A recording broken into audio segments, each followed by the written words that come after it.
of the Oreo Express, where truth don't hide and we don't second guess. Unapologetic, we're bold and we're loud, shining light on the left shady crowd. Oreo Express, rolling down the track, exposing the lies, ain't no turning back. Conservative fire, we're speaking the truth. At Oreo Express, this one's for you. So grab your boots, let's take a stand for freedom, faith, and the heart of this land. Oreo Express, let's roll, let's go.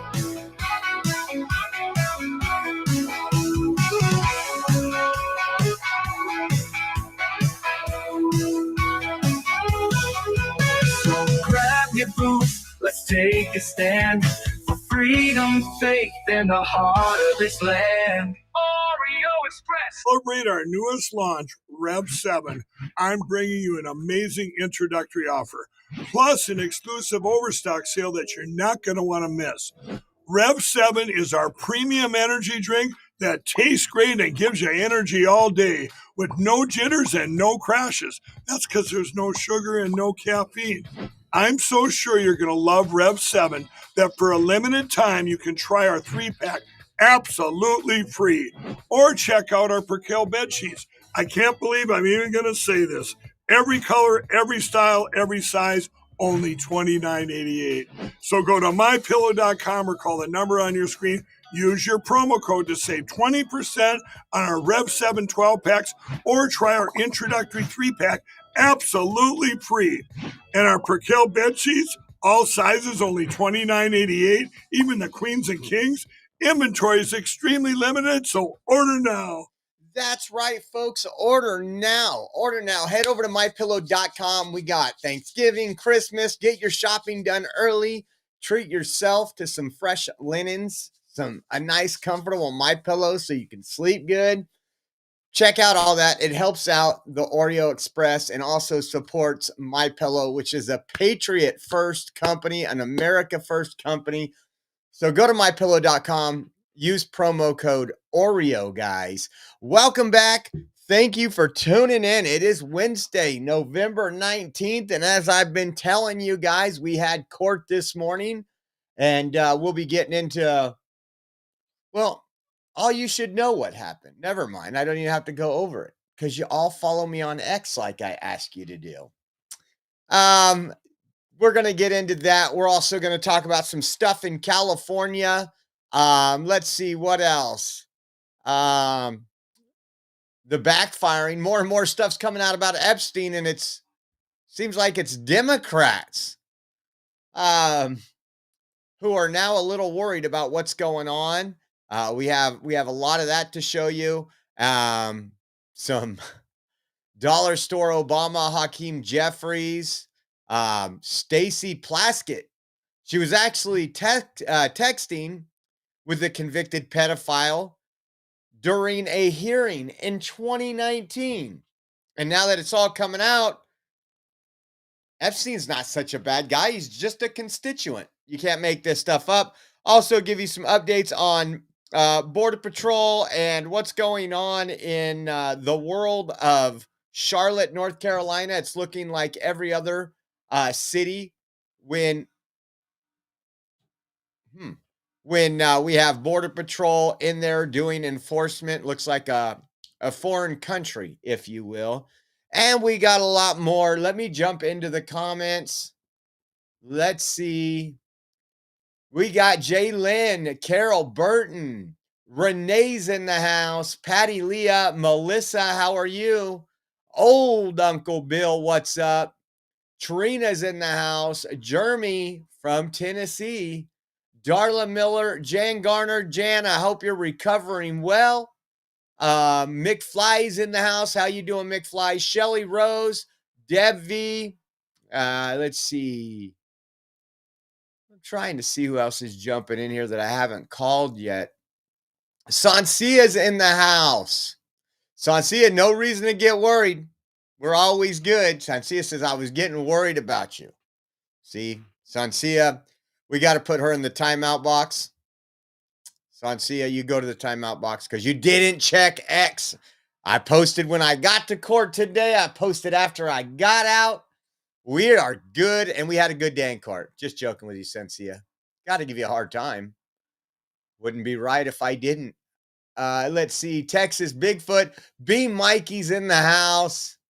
Let's see. Go down to the bottom. You guys are chatting like crazy today. First Amendment Media, Matt, penny loafer, nickel loafer Matt. We stopped producing pennies. So Jan Garner says less pain today. Awesome. Sasia says, hey, I was at the doctor. Perfect time to be on X and following Oreo Express because I hate waiting rooms. I hate waiting at the doctor, but it always makes it a little easier when I have my phone in front of me. Right, guys? All right. So let's get into it this morning. So you guys know, we had an incident back in May where CIF held its state track championship where a male was competing against our young girls, a male athlete competing against females. We went out there for 2 days just to hold a Save Girls Sports rally. Overall, it went over well. On the first day, we had people out there drenched in sweat. It was hot, if you guys remember. Hottest I remember it being this summer. And we stayed out there for a couple hours, live streamed. And when I was leaving, Rachel had met me down there. So we were walking through the parking lot at Buchanan High School near Veterans Memorial Stadium. And I was going to drop her off at her vehicle because she parked across the street at the farms. And so when I pulled out, and I know most of you know the story, when I pulled out, I was heading down the street to get in the turn lane, and I seen a flag. And I was like, oh, someone else showed up. I thought originally this person was on our side because there was no counter protesters there that day. There was some counter protesters. The Fresno LGBT group asked people to go inside that don't watch sports or do any of that stuff just to pretend that the male cheating in female sports had some applause and cheering. None of them were louder than my MAGA phone, though. So when I pulled up, I seen it was somebody yelling and screaming with a trans flag.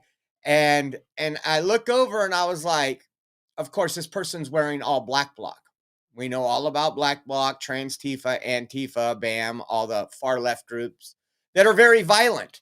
And so when I said that, they said something. I said, well, if you're so proud of your cause, take off your mask. And then I thought I heard my name, but I wasn't too sure because we're at an intersection. People are yelling. And then all of a sudden, you're Josh Fulfer, this crazed lunatic. This came over and hit me with the flagpole multiple times through my window. And I pepper sprayed them. When I deployed pepper spray, they screamed, you effing pepper sprayed me. Now the stick was outside of the car, the pole they're hitting me with, and they started beating on the outside of my car. I'm at a red light. So I look both directions and I have to wait a minute because there's a car. When it was clear, I take off and I go park and I get out and I start running over there. By the time I get halfway through the intersection, I see Clovis PD is already right there arresting the suspect. So that person originally was charged with assault with a deadly weapon, vandalism, and like resisting or obstructing an officer. So obviously when those charges got to the DA, they reduced assault with a deadly weapon to an assault. I believe it's a PC 245 A or B. I can't remember. And then the vandalism was a felony. They did over $4,000 worth of damage hitting my vehicle. And so we've been going to court, following this through. I've been working with the prosecutor on this case back and forth with emails, and I'll give you an idea how it started and where it's at. So originally, I was contacted by the prosecutor. Hey, blah, blah, blah. This is where we're going. This is what's going on. Can you provide me with, I think I got it right here, with the estimate for your vehicle. And I had went down just a couple days after all the damage was done to get the estimate. And so I provided them with an estimate. And they're like, okay, we're going to go to court. And I said, what about restitution? And they're like, well, it's not always easy to get restitution. I don't know if this person works. And I said, well, they're an intern for one of those alphabet groups. We had a lot of information, and some of it I'm not going to share until everything's complete. I'll do a whole show on this, but I'm not going to share it right now until everything's done. The court case was solved today, but let me get into it. So we go to court the first time, and I go in there, and obviously they hired attorney Kevin Little, Des Martinez's attorney, Kevin Little. And so it's always postponed at first, and they try to go back and forth. So after the first court case, I get a call from the prosecutor, and she says, hey, just wanted to talk to you about what's going on, blah, blah, blah. They're saying that the damage done on the vehicle wasn't done by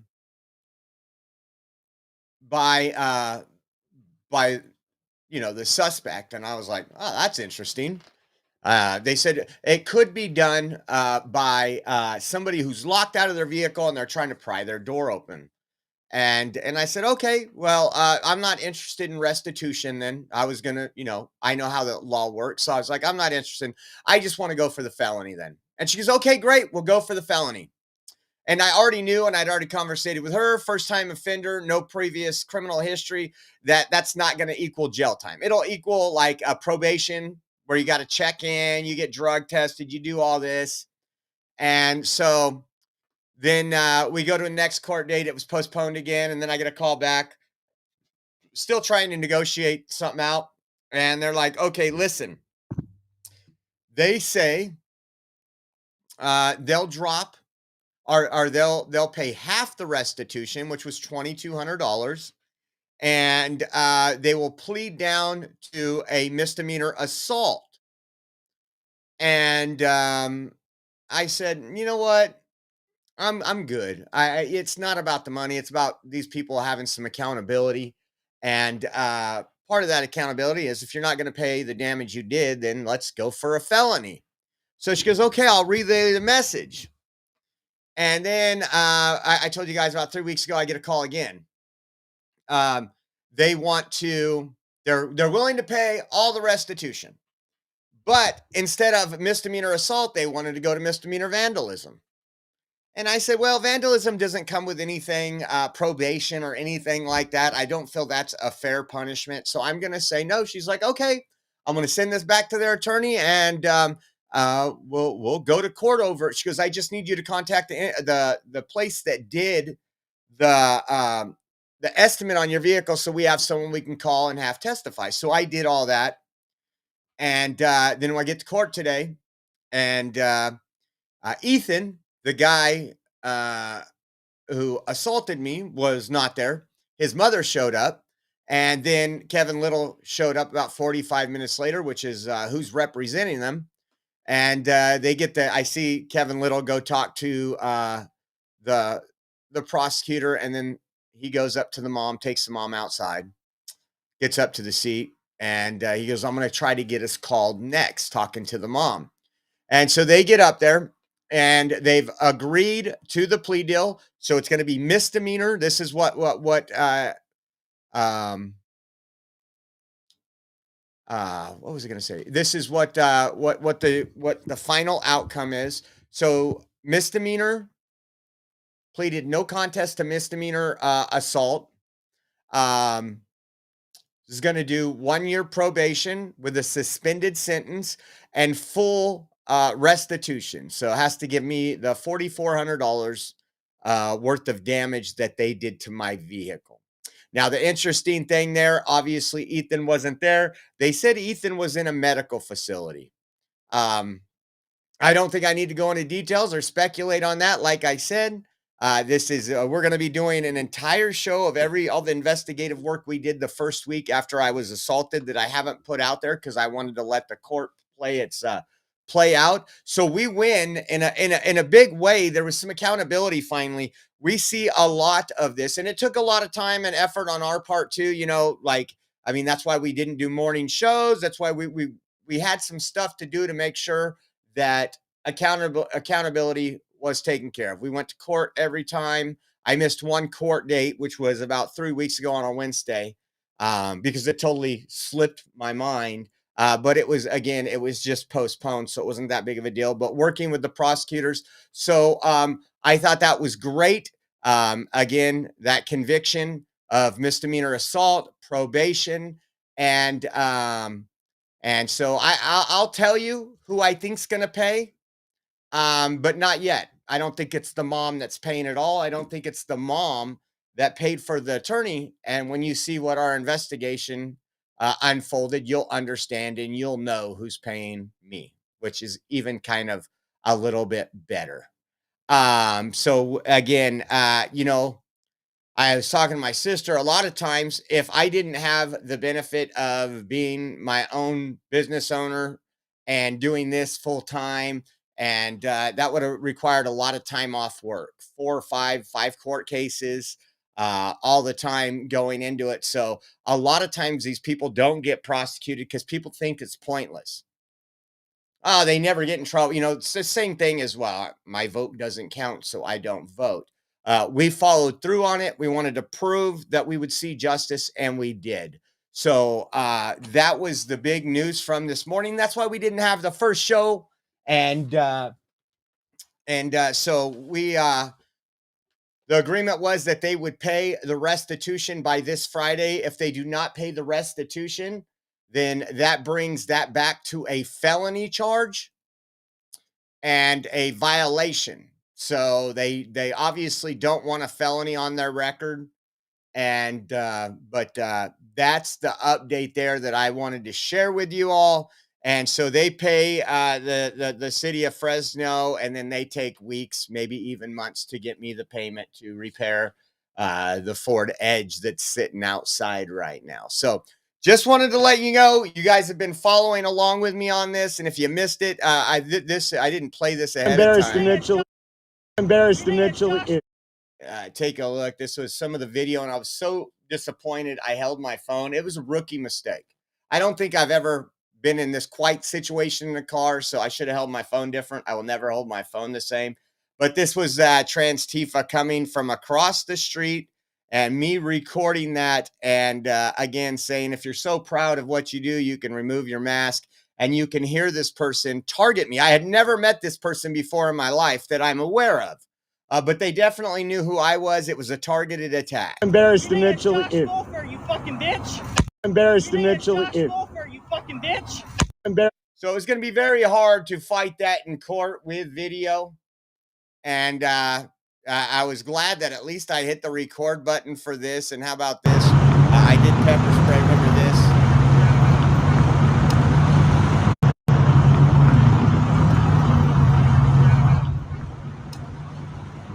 Junky little boy, huh?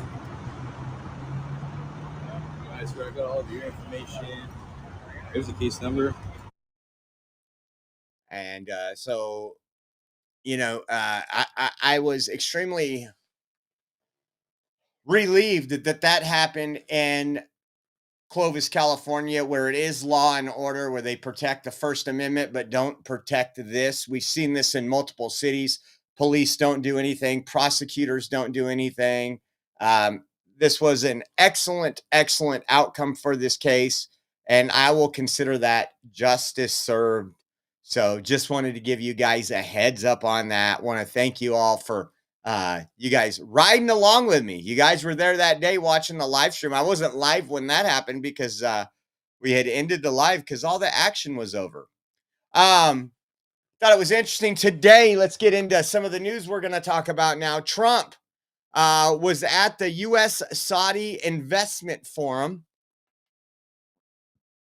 with Elon Musk did attend, and I want to show you a couple things that were said, but I want you to listen to Trump talking about the crazed The enemy's leftists rushing and their home. If you policies. think Listen to this, and he even brings up Elon Musk. about it, if Kamala who's the same basic thing, grossly incompetent.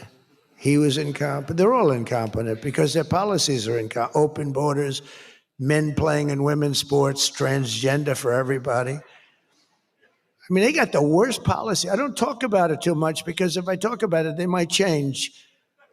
So, no, I don't talk about it. I tell people, don't talk about it. Wait till 2 weeks before the election and hit the hell out of them. Right?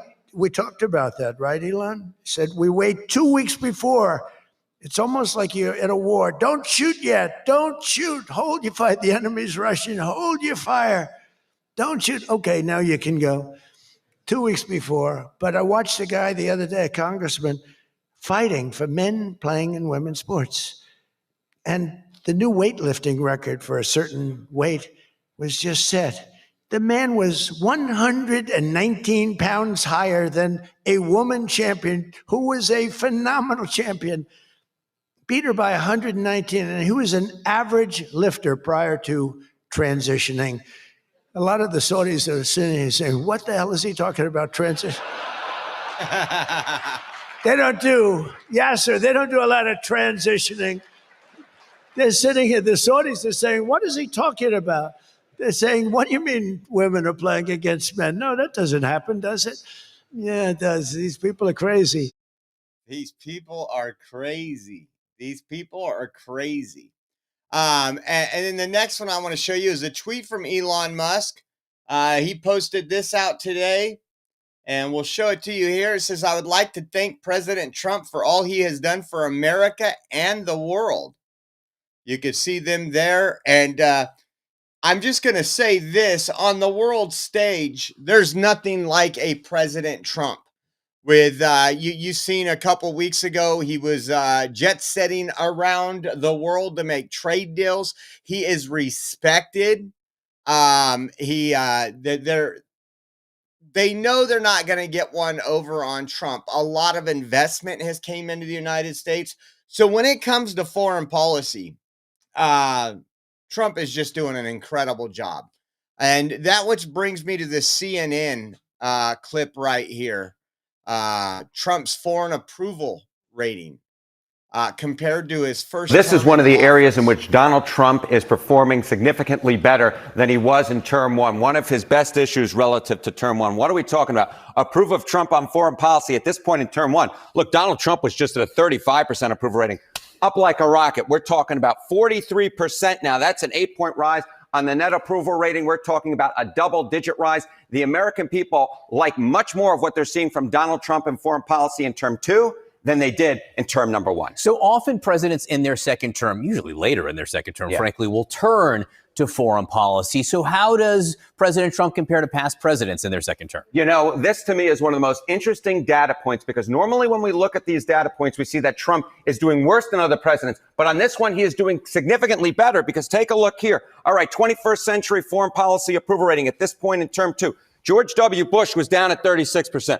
Barack Obama was at 37%. Look at this. Donald Trump actually leads the pack at 43%. Donald Trump has a higher foreign policy approval rating at this point in a second term than any other president who served their entire second term in the 21st century. This is something I think Donald Trump really likes to look at, because the bottom line is this: presidents like to build their legacies off of foreign policy. And at this particular point, the American people like much more of what Donald Trump's doing on foreign policy than either of the two other 21st century presidents who served at least or served two terms. Good chances of being screen grabbed and framed and taken to the Oval Office very shortly here. How about specifically how voters feel about what the president did in Israel and Gaza? Yeah, I think part of the reason why Donald Trump is significantly higher than either Obama or Bush is what happened with Donald Trump able to help formulate a peace deal between the Israelis and Hamas. What are we talking about? Net approval rating, Israel-Hamas conflict. Look at this. Joe Biden was 37 points below water by the end of his presidency. Way down there. Look at Donald Trump.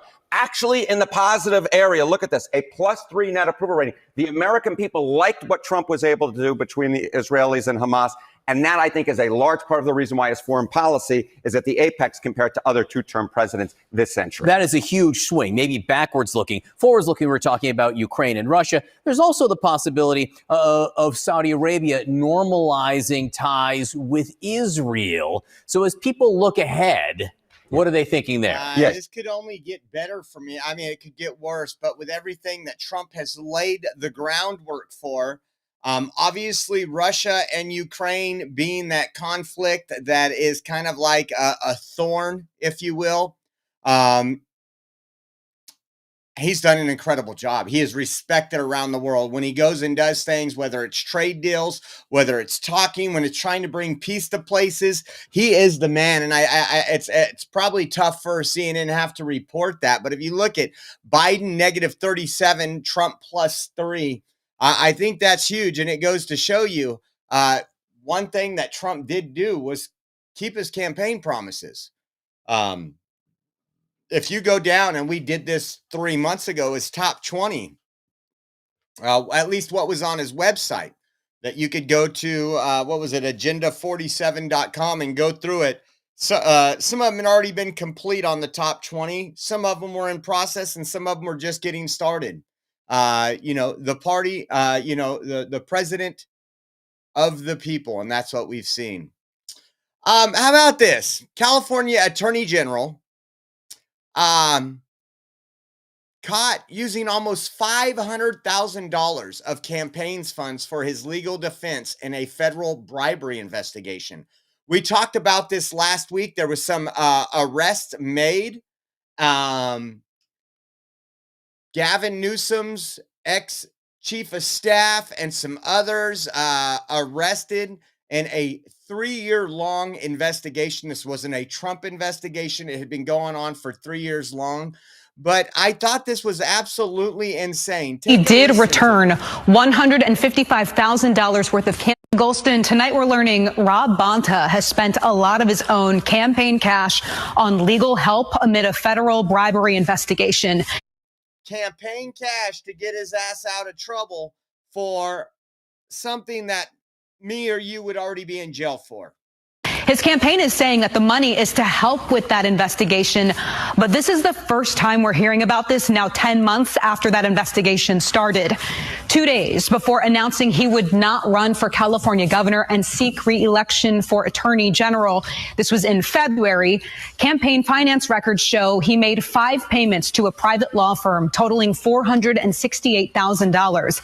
That law firm, Wilson, Sonsini, Goodrich, and Rosati, has a wide range of services, including legal help with government investigations and white-collar crime. Bonta's campaign confirmed the payments were for legal help with the ongoing federal bribery investigation that's happening in the East Bay. That's the investigation in which Oakland Mayor Shang Tao, the ex-mayor there, and a family full of business people known as the Dongs were indicted earlier this year. In a statement, his campaign's senior advisor, Dan Newman, said, "There are, of course, ongoing legal proceedings in the East Bay in which several people were charged with serious crimes. The AG wants to ensure that anyone who committed a crime is held accountable, so he engaged outside legal counsel to help his law enforcement partners pursue justice." Bonta has not been charged with the crime here, but he did return $155,000 worth of campaign donations he received from the Dongs. Bonta's advisor, Dan Newman, citing that ongoing investigation, really couldn't share much more information with me about this. But Bonta never said he would use his own campaign money to help with the investigation outside of his official capacity as Attorney General. So this is the first time, again, that we're learning about this. We did ask how much of that money is being used for him to have his own representation and how much is just to simply assist with this investigation.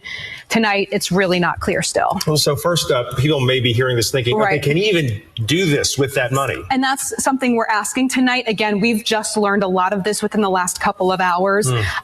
Obviously, Bonta's campaign believes that, yes, because they did use the money in this way, but I think there are questions about being upfront with donors about how exactly their contributions are being used. Right. They may have thought it was going towards, political ads or political campaigns on TV, not legal fees. So 2 weeks ago, he told you he planned to stay out of the governor's race. Is that still the case? Well, at the same time that I'm learning this tonight, I'm hearing from multiple sources that he is reconsidering and is having private conversations about a possible run for governor.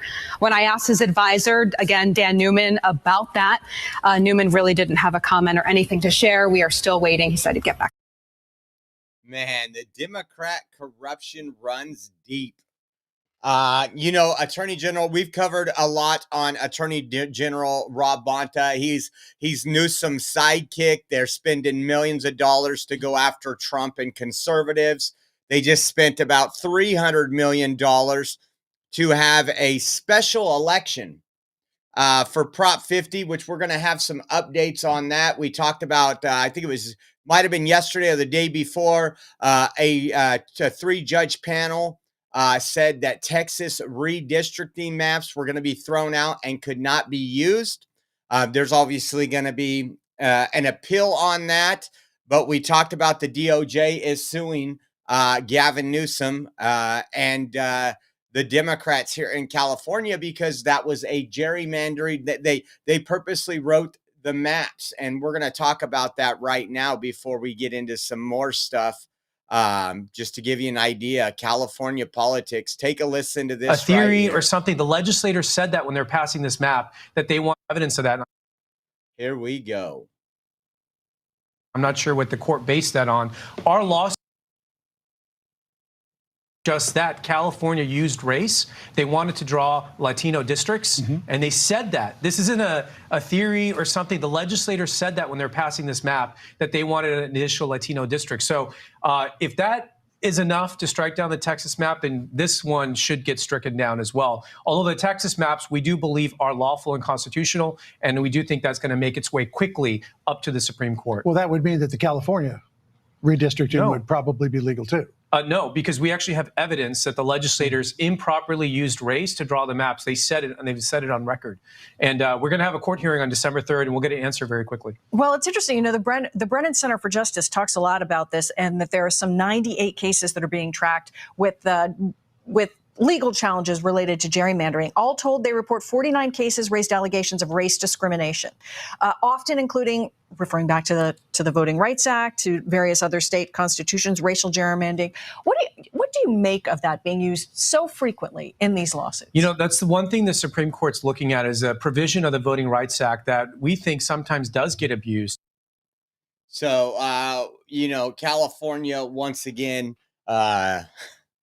corruption at its finest. And just to let you guys know, because we had that, I'm trying to squeeze in another show this evening.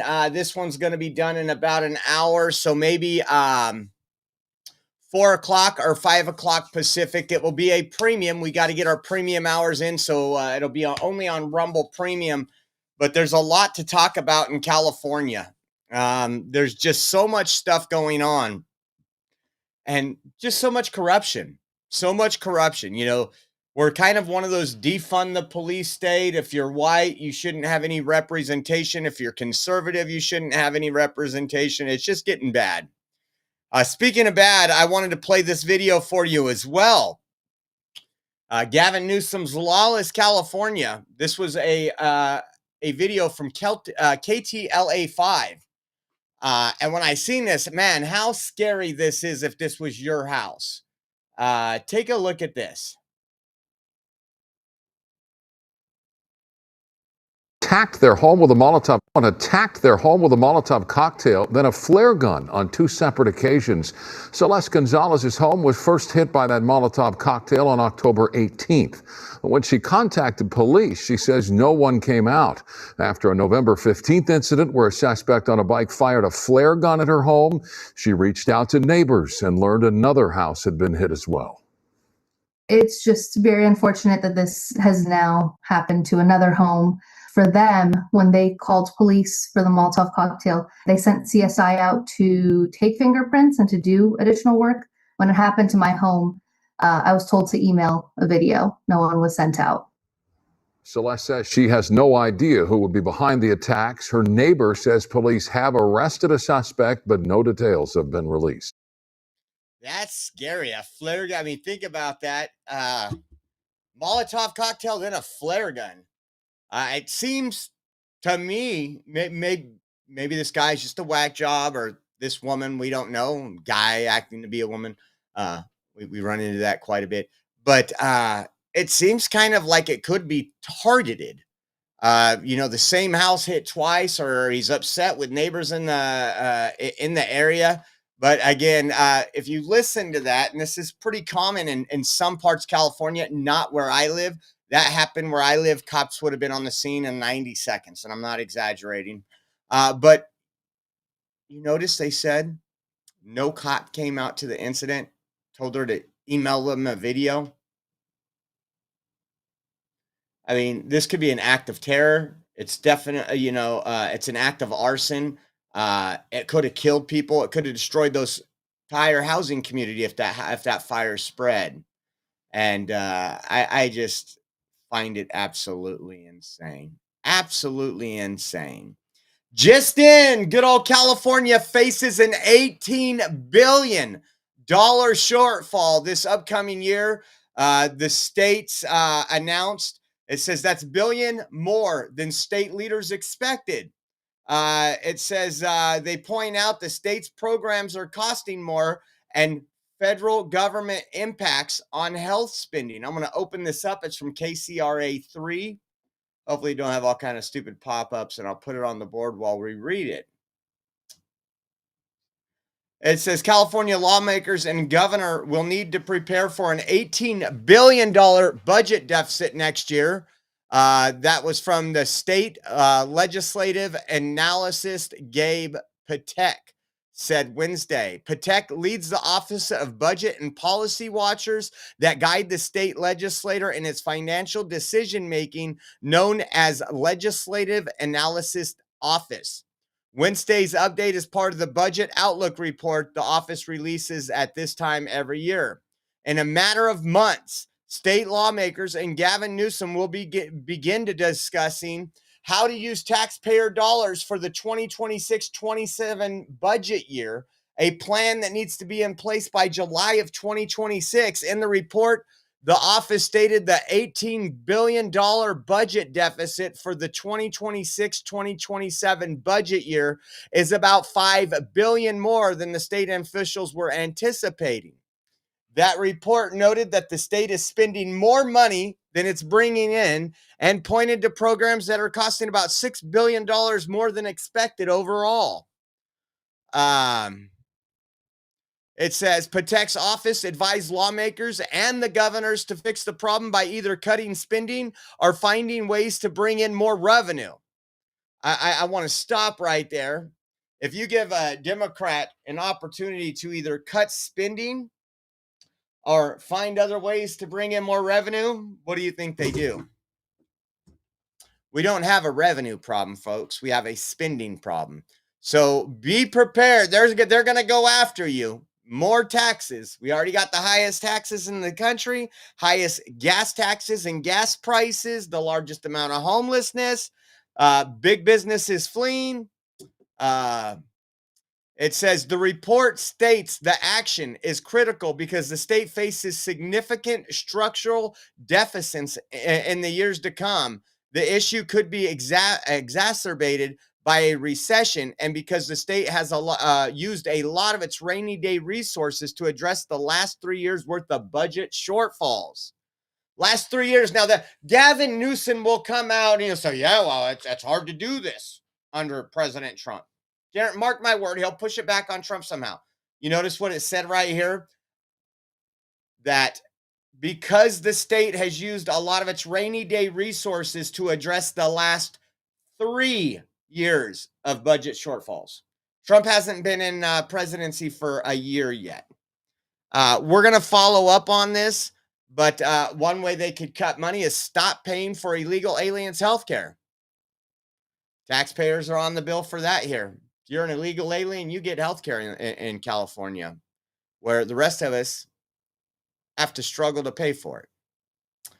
All right. Hey, don't forget, guys, we are 100% viewer funded. Your super chats, your Rumble rants, and your donations to our donation links is what keep us on the air, keep the lights on, and allows us to be doing what we are doing. There's a good possibility Friday we will rent a car just for Friday night, and do some Friday night police calls. We did that Monday, and if you guys missed, we raised all the money for our 4th annual Oreo Express Christmas toy drive. You guys are excellent. And so, but I was talking to Roberto. Me and Roberto haven't chased calls together, and this Friday looks good. Saturday, I told you we already got I got plans with the family. I was going to do it Friday and Saturday, but I forgot they have that fundraiser going on for my kids' school. So Friday night, we might be grabbing a rental and doing that. So make sure you put that on your calendar. And again, thank you for the Rumble rants and the donations. We can't do it without you guys. Let's see what else we have here. Got a CNN story. I want you to listen to this and we'll show you something that's going on. The Democrats, they've been showing cracks for a while. If you don't get on, we've seen with Mamdani, some of them that are full communists that are endorsing Mamdani, others that are getting kicked out by the far left, like Chuck Schumer, where his rating continues to go down. I want you to listen to this right here. Two videos on this story. The House has passed a resolution disapproving of Democratic Congressman Chuy Garcia of Illinois because of the way and he timed his decision to retire. It was a measure, as you know, sponsored by Democratic Congresswoman Marie Gluesenkamp-Perez. She and 22 other Democrats joined 213 Republicans in supporting the resolution. Now, let me explain. So Chuy Garcia, if you listen to it right here, hold on, let's see. I'm going to pull this up right here. Take a listen to this. Democrats calling out Democrats. Punishment for our great friend. I mean, he has been there every day of the year, helping people, every day of the most recent years, helping people, because we know that people have been in Chicago trying to take away people's lives, taking them out of the country. People who are fine, wonderful people in the city of Chicago. Illegals. I say shame on you for deciding that this is the issue that you, who have no idea about the role that Chuy Garcia has played in the city of Chicago and continues to play in the city of Chicago. This should be diminished. The gentlewoman's right now, time has and I expired. yield. The gentlewoman yields, and members are reminded to direct their comments toward the chair. The gentleman from New York reserves. The gentlewoman from Washington is recognized. There are claims that this was not the work that we were sent to do here. Then what gives us the right to be here if not being sent here? There is a premise here. We have to be endowed with trust, and that has to be reciprocal with our voters. And I would argue that there is a very loud demand, a fervent, clear call by Americans right now for accountability and transparency. And it's not just about the Epstein files, it's all of it. They want us to stop this fight and be honest and deliberate and respectful. So they voted. Chuy Garcia waited until the last day to announce that he would not be running for that same position again. It didn't give Democrats or anybody else aligned in the party to be able to jump in because he waited till the last day with only his chief of staff on that list. So his chief of staff is the only person because he waited for the last day. Now, that doesn't sound like an inside job, does it? You know, like me and Roberto out doing something and I'm not going to do this. Nobody has a chance to get in, but for some reason, Roberto was in there. And so you're starting to see a little bit of cracks. And now you're starting to see them also. She mentioned the Epstein files. Well, we're going to spend a little time. We're at 44 minutes. We're going to spend a little bit of time on the Epstein files, and all these people that are saying Trump is in the emails are also got some emails of their own.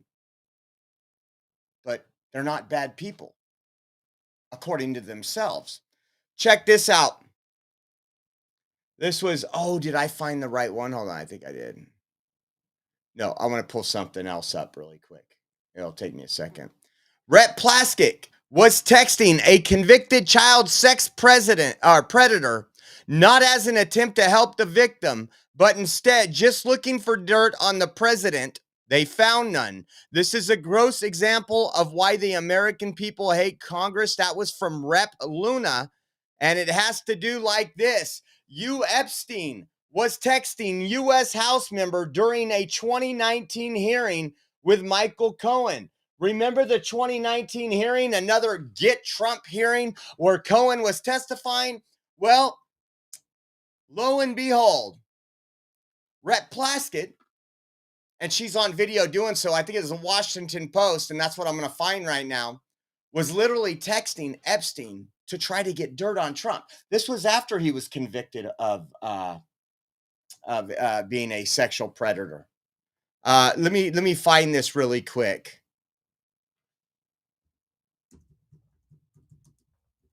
You guys will see. Uh-oh. I don't know why that happened.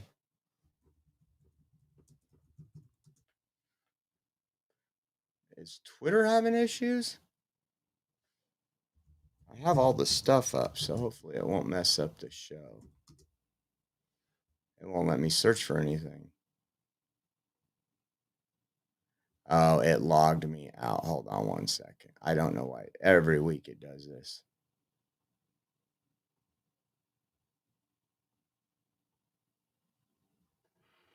Unless, hold on. Let me see if it'll ask me to log back in.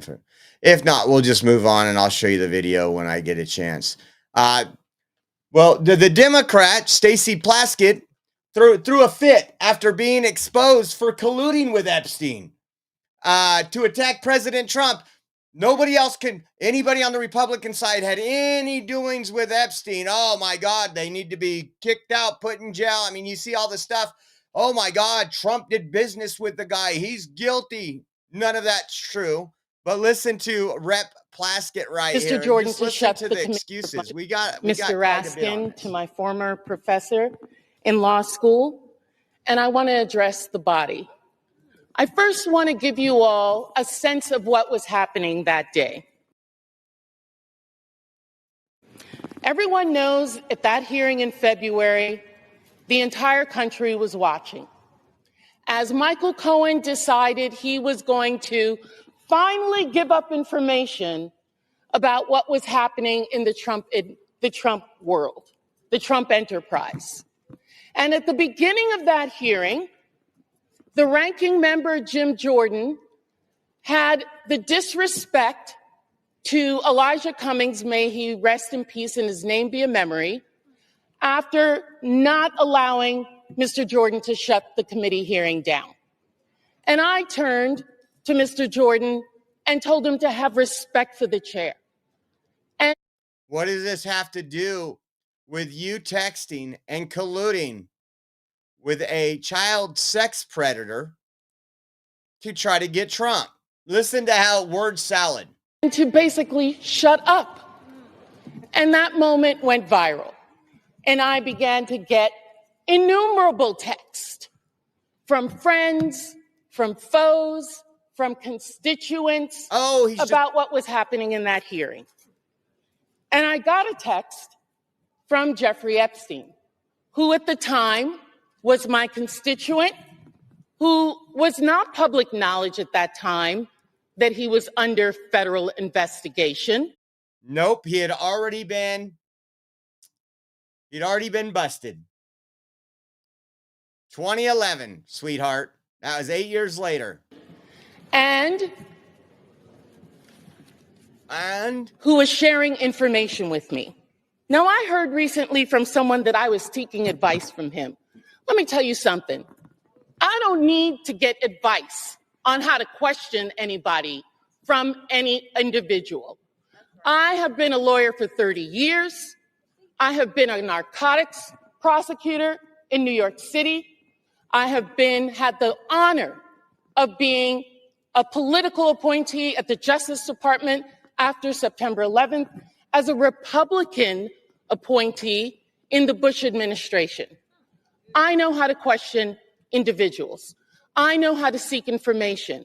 I have sought information from confidential informants, from murderers, from other individuals, because I Listen to want the this whole truth, word salad. not because I need them to tell me what to say.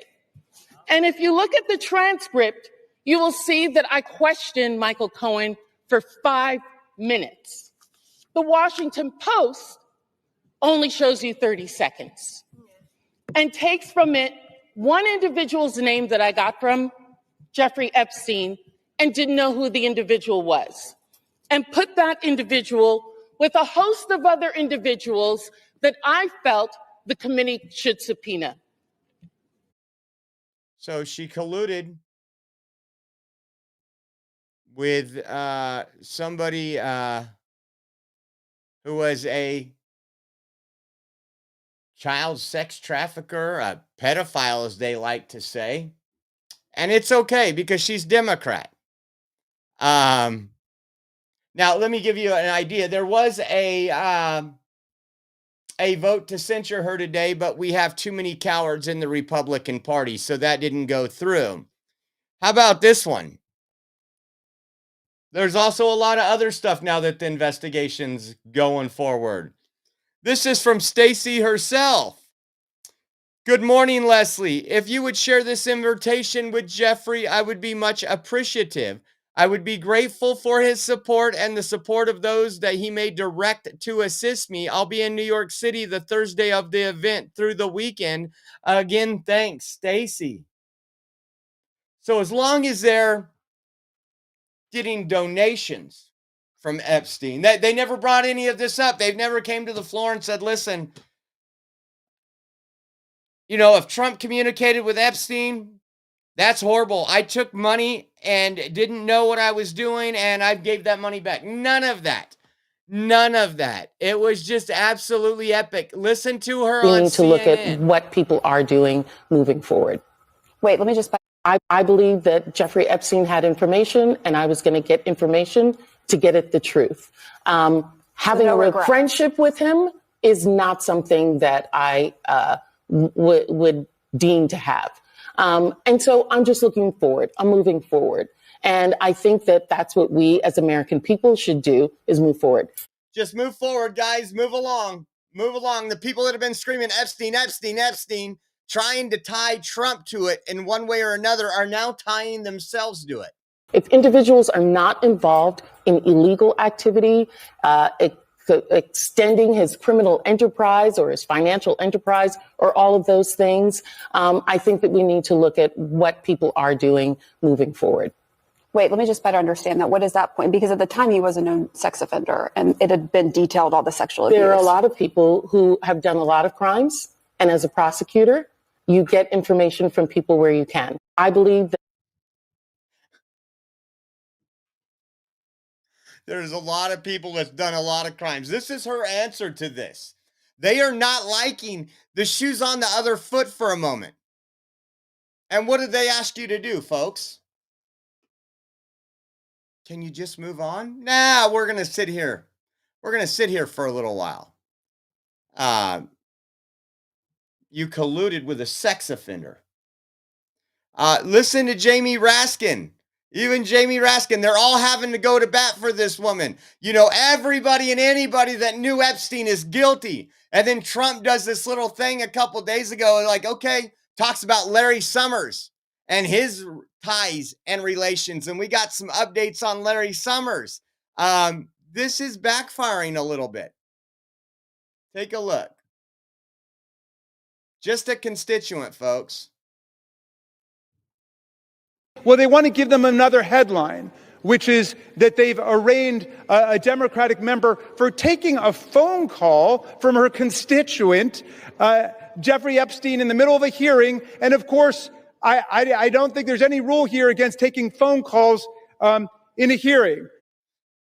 Nope.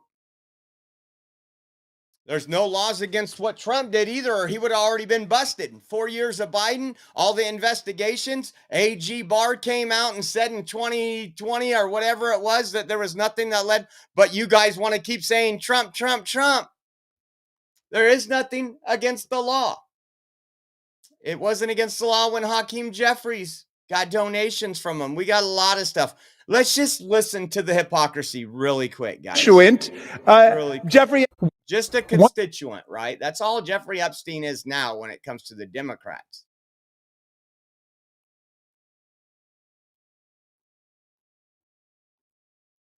Oh, I'm trying to get it to play for some reason. Let me refresh this one. Sometimes these double-sided ones, side-by-sides. Okay, hold on a second.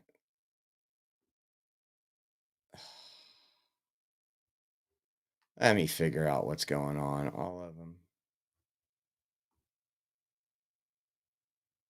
This is all I'm getting. I've not had this. Look at that. Even if I go to my account, settings, home, let's see if home works. Retry. Give me 1 second.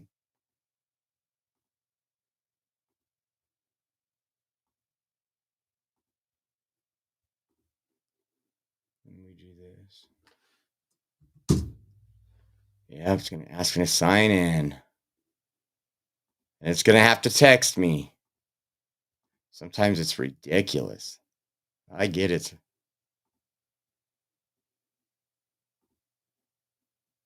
Sign in.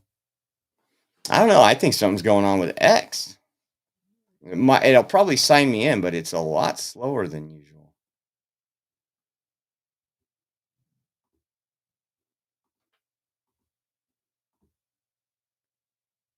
Enter code.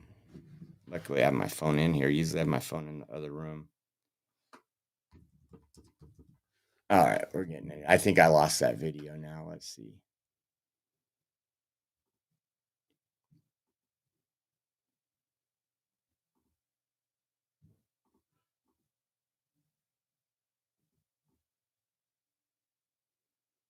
Let me see if I can find that one really quick.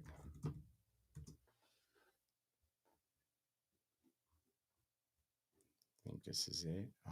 from a different form of crime, which is child sex trafficking, which Jeffrey, one thing he's clearly doing is changing the subject from a different form of crime, which is child sex trafficking, which Jeffrey Epstein was a mastermind of. Donald Trump's name apparently appears throughout the Epstein file. They've arraigned a Democratic member for taking a phone call from her constituent, Jeffrey Epstein, in the middle of a hearing. I still don't see what the charge is. Where is the ethical transgression? One thing. Don't you just love the internet these days? Now, the media won't cover it like this. The media is going to carry Raskin's Rotter, legacy media I'm talking about. And it's just absolutely insane what we are seeing, what we have seen, and what we continue seeing. Let's talk about Dollar Store Obama. What does he have to say? To Donald Trump's desk, where hopefully he'll sign it into law. For being here. Obviously, a lot of movement up on Capitol Hill today. And you heard Stacey Plaskett there. She was arguing her texts with Jeffrey Epstein were not illegal. But in your view, were they appropriate? Well, Stacey Plaskett is not accused of violating any rule, any law, any statute, and... So let me ask you a question. What is Trump accused? Any rule, any law, any statute? Nothing. They just want to drag his name through the mud. You can't make this up. Listen to this. She's clearly and unequivocally denounced Jeffrey Epstein. And I think what the survivors fought for today... For being movement up on Capitol. Hold on, I got to bring something up really quick. Isn't that interesting? He said she's denounced Jeffrey Epstein. Trump kicked him out, kicked him out of his club, disassociated with him, and then gave information to federal law enforcement to help take him down. They don't want to tell you that. They don't want to tell you that. Let's listen to it again. Hill today. And you heard Stacey Plaskett there. She was arguing her texts with Jeffrey Epstein were not illegal. But in your view, were they appropriate? Well, Stacey Plaskett is not accused of violating any rule, any law, any statute, And she's clearly and unequivocally denounced Jeffrey Epstein.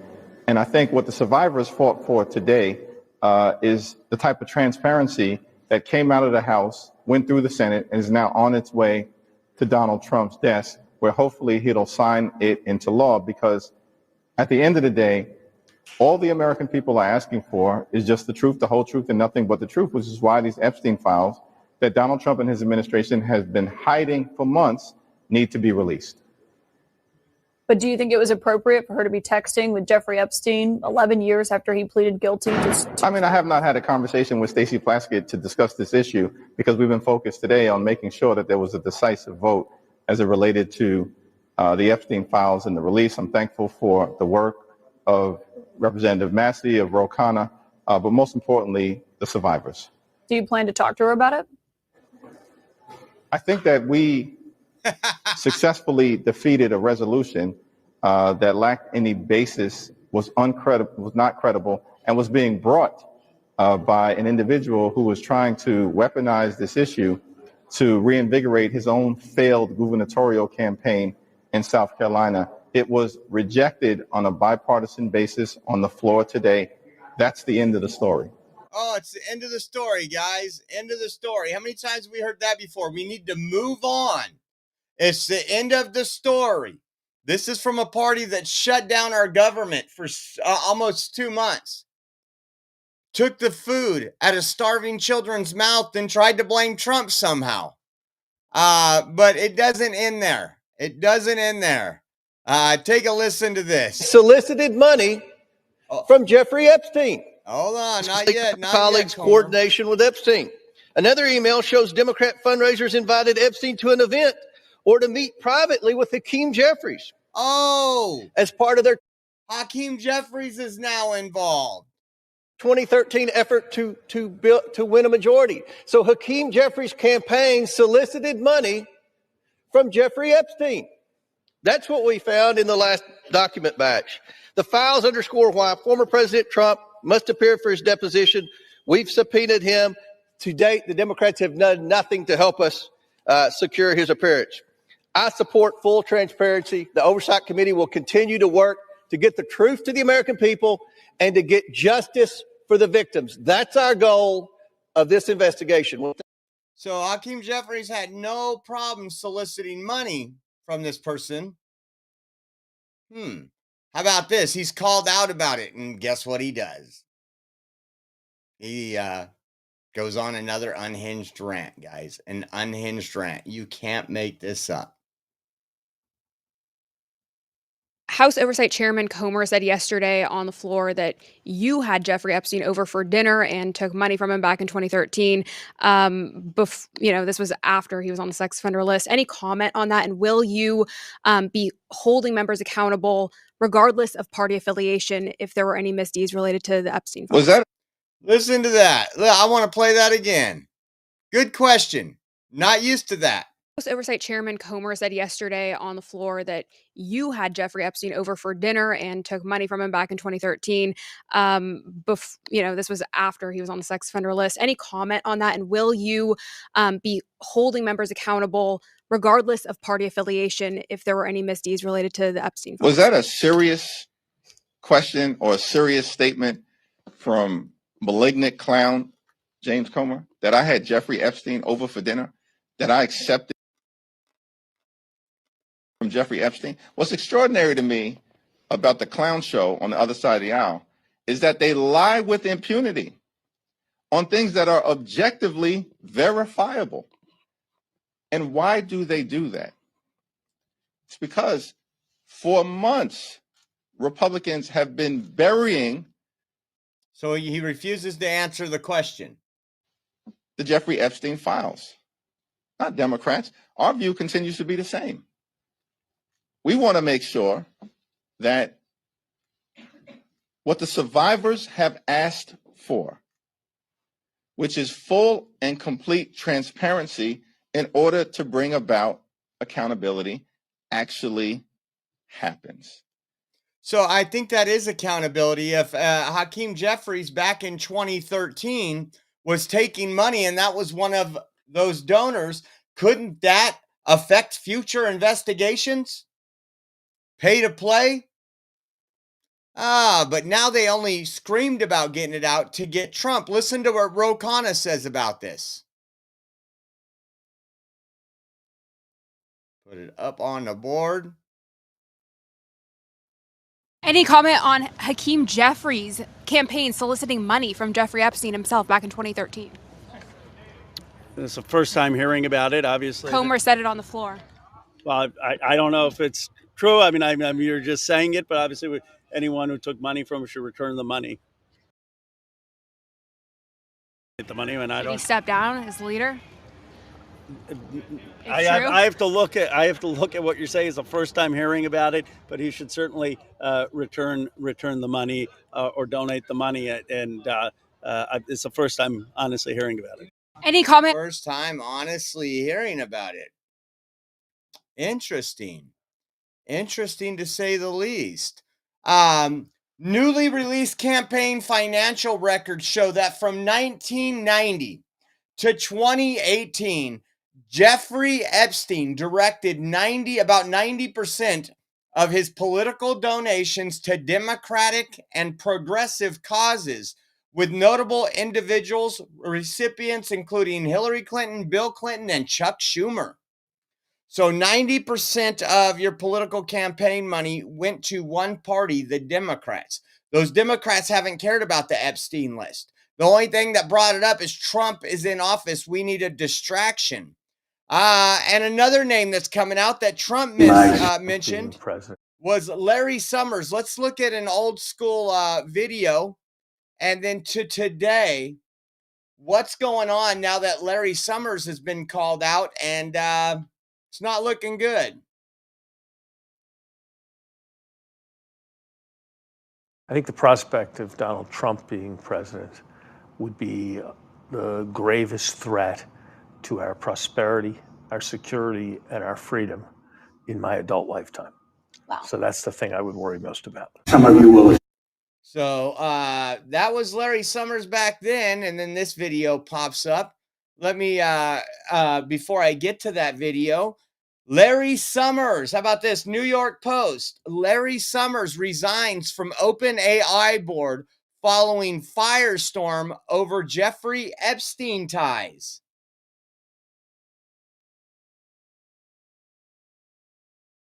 Is it backfiring on the Democrats so quickly? Maybe. Take a listen to what he told his students.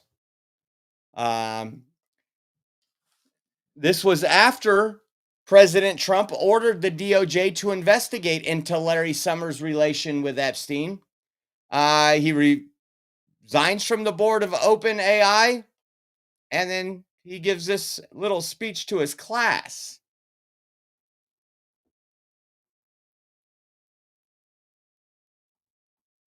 Let me refresh this one. I don't have a play button. Let's see.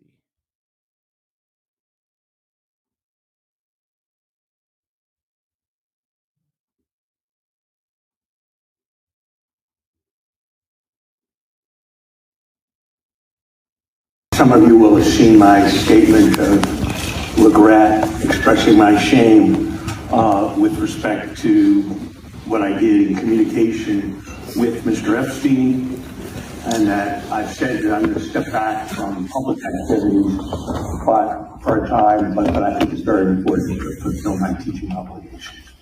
And so, with your permission, we're going to go forward and talk about the material. Some of you will have seen my statement of regret. My statement of regret. Expressing my shame. With respect to what I did in communication. With what I did in communication with Jeffrey Epstein. Man, this is really going how Democrats planned, huh? Maybe it's going to be, it's going to get good, guys. Maybe it's going to get good.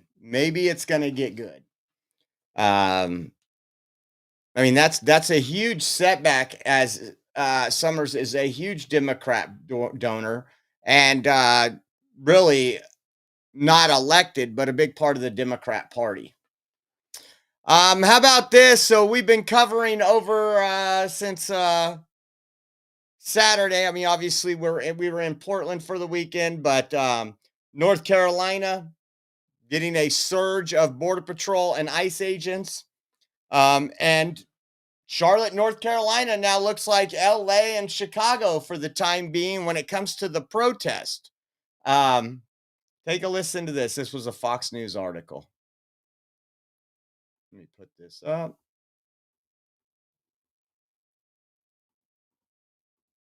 Jesse, we are only on day 4 of this operation, and DHS says that it has already arrested more than 200 illegal immigrants, and the operation is getting a ton of support, as DHS says that many of these people have criminal backgrounds involving things like assault, gang affiliation, drunk driving, and more. But as you can see by this protest, there is also a lot of pushback towards this immigration crackdown, and I'll take a little walk to show our viewers a better look at this. But right now, where we are has been sort of a hot spot for these protests, and that is because we are outside of a Latino bakery here in Charlotte that is temporarily closing, and that's because the owner says that ICE is targeting its customers, and we know that other businesses have closed as well. The school system here says 21,000 kids have been absent since this immigration crackdown, and the mayor says that people aren't showing up to their jobs, particularly in the housekeeping and construction industry. But we have seen a lot of people have some pretty tense reactions because of this. We've seen people who spot ICE agents cussing at them, yelling at them. We know that there has been 2 separate car ramming incidents just here in Charlotte alone, and that comes as DHS says that they have seen an unprecedented surge in car rammings towards CBP and ICE agents. But Homeland Security says it isn't slowing down. ICE agents were spotted in the Raleigh-Durham area today, and Louisiana's governor says New Orleans is next. Well, again, I don't know how long they're going to be here, but hopefully it's right after Thanksgiving and before Christmas, because we will be in New Orleans covering some of this stuff. I find it just absolutely incredible that the scene just jumps around to people. I mean, it's one thing to protest, but it's another thing to not have the police officers, local police officers in Charlotte, North Carolina, making these people abide by the law. There's people doing burnouts. It looks like Oakland on a Friday night right now in Charlotte. We have some other video. I want you to pick something out here. Can you spot the obvious? This is a photo outside of the Home Depot in Charlotte, North Carolina. What does this look like to you? Let me see if I can actually, I gotta put this one up and then I gotta figure out how to do this because I reset all this. I gotta make it a little bigger for you. How about that right there? So it's almost your screen. What do you notice again, guys? You're right. It's the Unite the White rally. The white liberals that are destroying this country. They're okay with your tax dollars and your medical care being rationed. But how many times do we go to these protests and this is what it is? Old, white, disgusting liberals. And when I say disgusting, I'm talking about their mindset. These are the same ones that want boys and girls bathrooms. I don't know what is wrong with these people, but I seen that video and I needed to show you. Now, what's interesting is that Fox News reporter said 21,000 absences. Think about that. Legal citizens are finally getting the education. I'm being facetious here. But those people that are robbing our education system aren't showing up to school. To me, that's a win. They have a school in their home country. They do. And with the impacts of our school, the impacts of a lot of children going in there not speaking the language, teachers having to take extra time out, your tax dollars going to hire interpreters and second language learners or whatever they're called. All that stuff takes away from your child. And they wonder why, since what was it, 78, when they opened up the Department of Education, 79, 77, right around there. I wonder why it's all been downhill. More money, less learning. How about this one? This was from Libs of TikTok. Breaking: Wake County Public Schools in North Carolina just sent a message to parents authorizing illegal aliens' absences due to ICE activity and promising that teachers will provide at-home lessons for illegal aliens. 21,000 students were absent from a nearby district yesterday. This is Wake County Public Schools. I mean, if you really had the school system, and I get it, we love all children. I get it. I get it. But what the school system should be doing is moving on like normal. That's what they should be doing. Shouldn't be making any statements. Shouldn't be bending over backwards, taking more resources and staff away from American citizen students so that they can once again roll out the red carpet for those in the country illegally. Sorry if that offends you. Be offended. I'm sick of it. I see it in every school district I go to. It's just absolutely insane. I think we got another one on this. Is this it? How about this? A Charlotte, North Carolina elementary teacher has just admitted on live TV that his classroom of 16 students only had 4 show up to school after immigration raids in the city. From Vietnam, but the students whose parents' class typically has 16 students in it, we had. District-wide, there are 145,030 students enrolled in Charlotte-Mecklenburg schools. On Monday, 30,399 were absent, 28,136 unexcused. While CMS doesn't break down the numbers by ethnic origin, Gillespie, a multilingual teacher, did. Children of parents from Angola, from Vietnam, but the students whose parents come from Latin American countries were the students we were missing. So that was kind of the line, even among the ML students, is that we were missing Hispanic students. Class typically has. I know a lot of people said, well, how does it affect places when we were just talking about New York, Chicago, California, the sanctuary areas? People didn't think it was in North Carolina and these other states like Oklahoma. It is, and it's going to expose itself more and more. That's what's truly been exposed by our Border Patrol doing these operations in different areas, folks. Just absolutely insane. Now, is this it? Let me see if this is the one. So you cannot, I know most of you know this, but you cannot impede federal officers when they tell you to go back, and you're trying to obstruct them. They call it protesting. They have a First Amendment right to stop federal agents from doing their job. No, you don't have a right to get in their way. You don't have a right to block them. You don't have a right to do anything. This video is actually going around right now. The left's pointing this out and saying, this is how evil Border Patrol is. I thought it was beautiful. I thought it was beautiful. Take a look for yourself. I'm sick of these people out here doing this. They have his vehicle surrounded.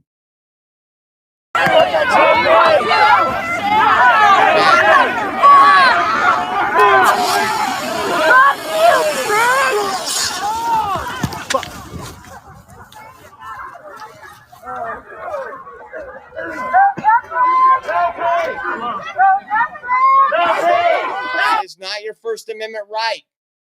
I cannot do that. I cannot go up to a Clovis Police Department officer with 20 of my friends and block them into a stall. It's entrapment. It's a lot of things. It's obstruction. Now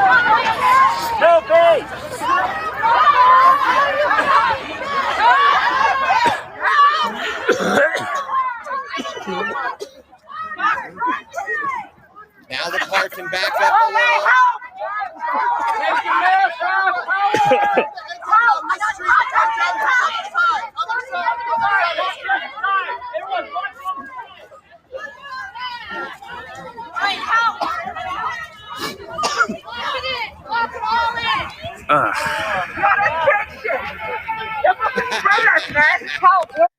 Oh man, that's crazy. I can't believe the left is actually sharing this like somehow those people are victims.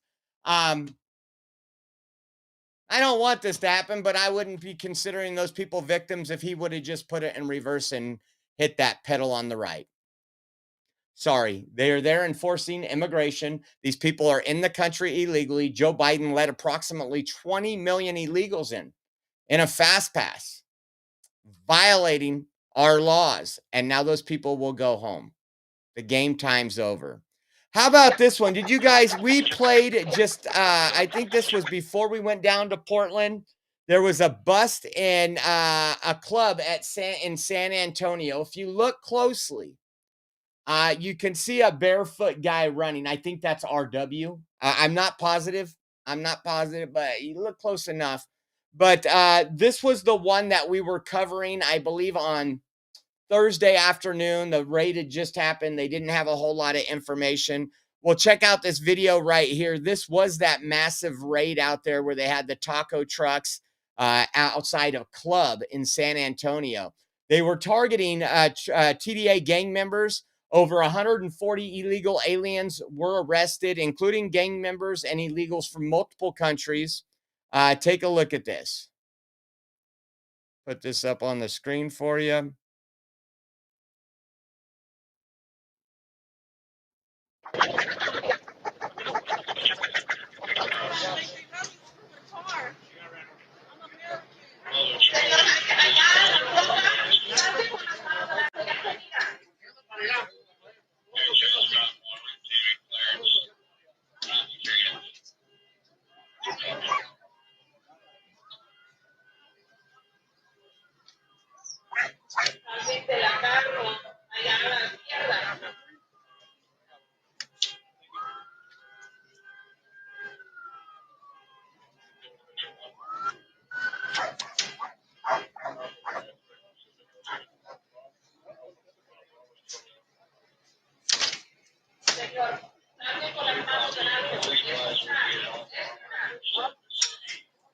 This is part of that operation that went on.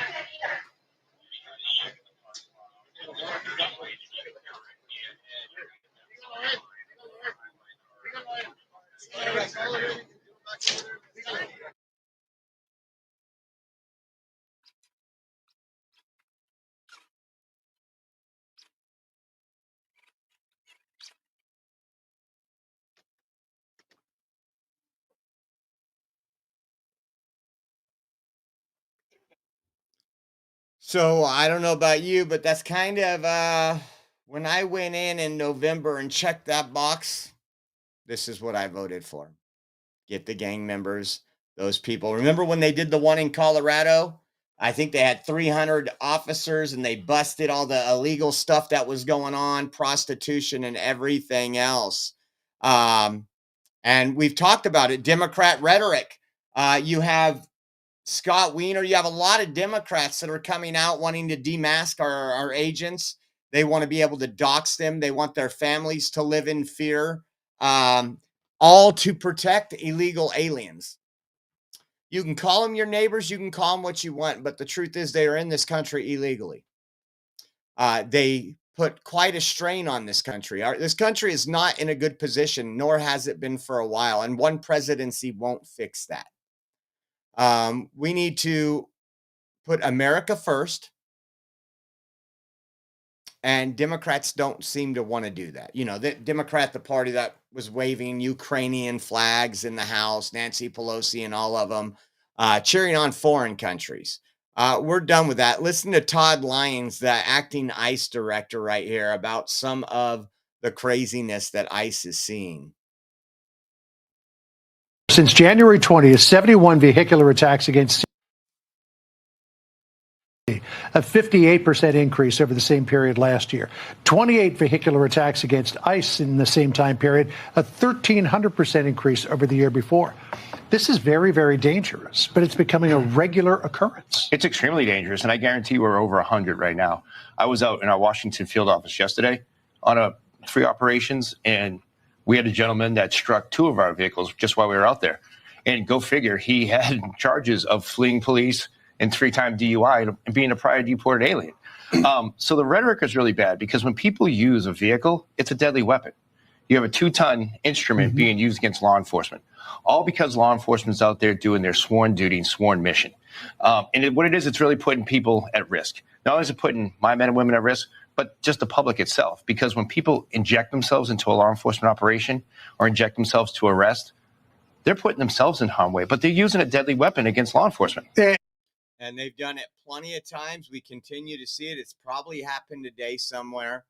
How about this? You got a lot of fake news articles too. And after I get through this, I'm going to look just to see if there's some updated videos from North Carolina or regarding this particular one.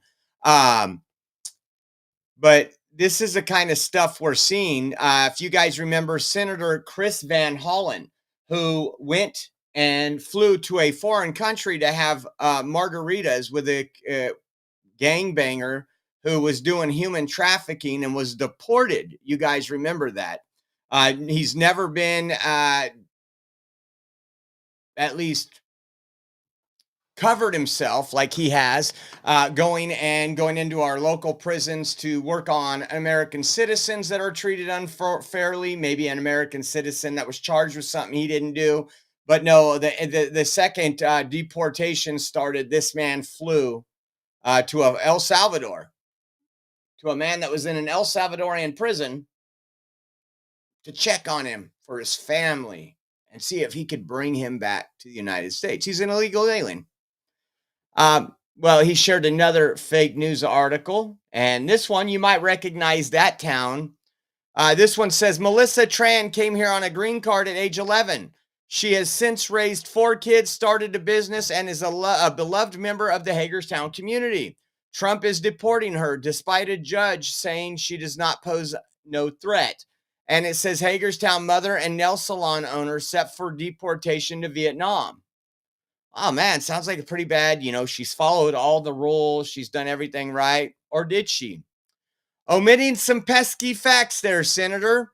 Mong Tuyen Tai Tran is a criminal illegal alien from Vietnam with criminal convictions, including grand larceny, multiple counts of forgery, and fraud. An immigration judge issued her final order of removal in 2004, over 20 years ago. ICE arrested her in May. I'm sorry. Grand larceny, multiple counts of forgery and fraud. You had an opportunity to play by the rules here in the United States. You didn't. You chose fraud, and now that's biting you in the ass. How about this one? Take a look at this one. This torta right here got caught.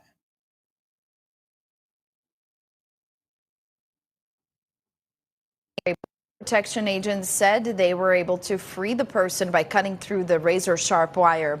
According to the CBP, the person was attempting to cross illegally. The victim has minor scrapes and was taken to the Central Processing Center in El Paso.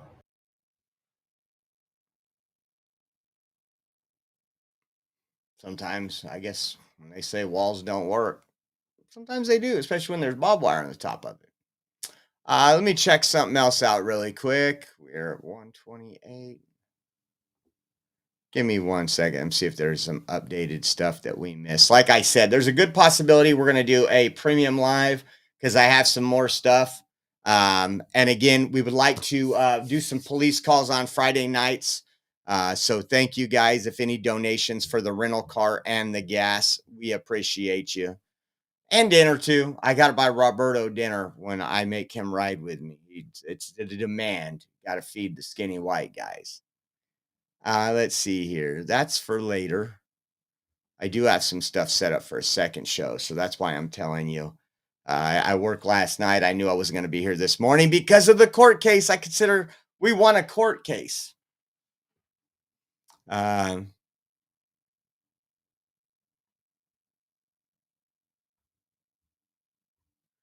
Just seeing if anything else.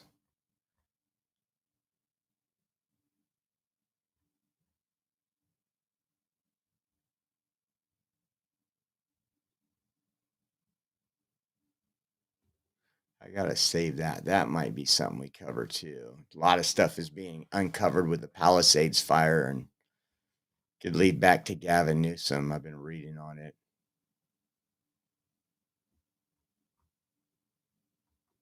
Let's see. Let me put Charlotte in here.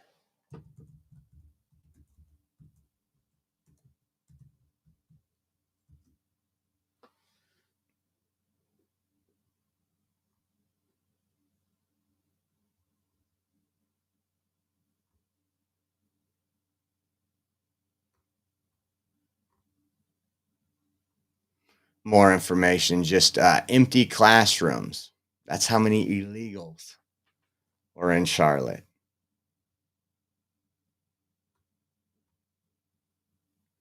Let me put this. I think we got some good videos up here.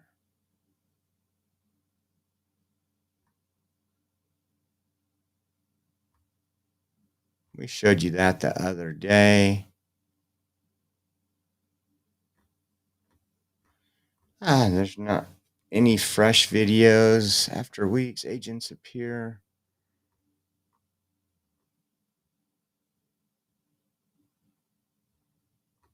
So that seems like it, guys. I want to thank you all for tuning in today. We got a good court win this morning against Trans Tifa. Accountability. I prayed on that hard. Again, it's very seldom we get justice in those situations. Maybe, I don't know if things are changing or if it's just the persistence and the follow-up and everything we did. But shout out to the prosecutor working with me very well. We are 100% viewer funded, guys. If you appreciate the show, you want to help us out with the bills, that's how we stay funded. Any donation amount helps us out. I want to say thank you all for tuning in. If you do want to help us out, we have all our donation links coming up on the next screen. And again, just want to say thank you to you guys for making it happen. You guys rock. Again, I think there'll be a Rumble premium stream coming up here shortly. And don't forget, guys, if you do any of your shopping, like Christmas shopping, regular shopping, you scroll through TikTok and you're going to buy something, send me a link to that at my email, oreoexpress@yahoo.com, and I'll add it to my showcase and I get credit another way that you're already buying something. And it'll help us out in a major way. So I want to say thank you for all those. The donation links are coming up right now. God bless you all and have a good afternoon.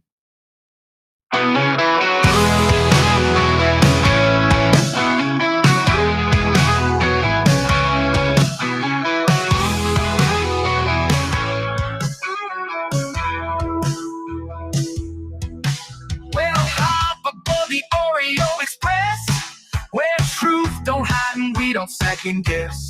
Unapologetic, we're bold and we're loud, shining light on the left shady crowd. Oreo Express, rolling down the track, exposing the lies, ain't no turning back. Conservative fire, we're speaking the truth.